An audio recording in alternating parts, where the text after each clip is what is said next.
apôtre, évangéliste, docteur, prophète, pasteur, épouse-le. Amen.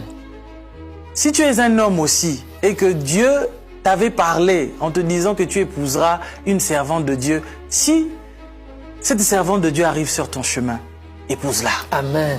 Laissez-moi vous dire que épouser un serviteur de Dieu est une bénédiction d'une très haute dimension.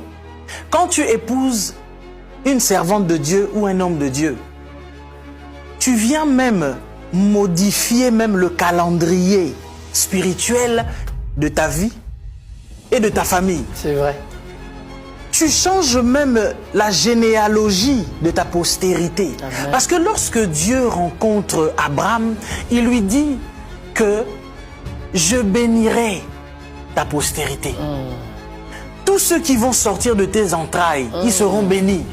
Donc ça veut dire que quand Abraham il est béni, il n'est pas simplement béni lui, mais c'est sa postérité qui est bénie. Amen. Mais à plus forte raison, la personne qui donne qui engendre cette postérité-là avec Abraham. Abraham a eu un enfant avec Agar. Mais lorsque Dieu est venu pour lui demander, je veux ton fils, il a bien précisé, ton unique. Parce qu'il savait que Abraham pouvait donner Ismaël. Mais il a précisé ton unique. Parce qu'il savait que ton unique là, c'est le fils de la promesse. C'est le fils de la promesse. C'est l'enfant que tu as eu avec cette femme Sarah, cette femme que moi j'avais déjà dessinée depuis le ciel. Que c'est elle, à un certain âge déjà avancé, que tu vas mettre au monde ce fils de la promesse.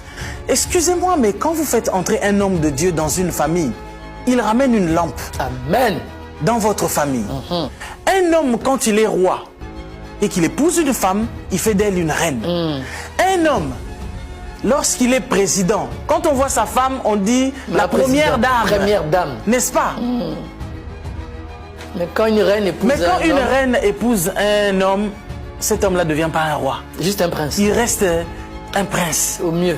Ça veut dire que, quelque part, la femme, elle a un pouvoir, un grand pouvoir, comme vous le savez que je le dis très souvent. Mais son pouvoir a aussi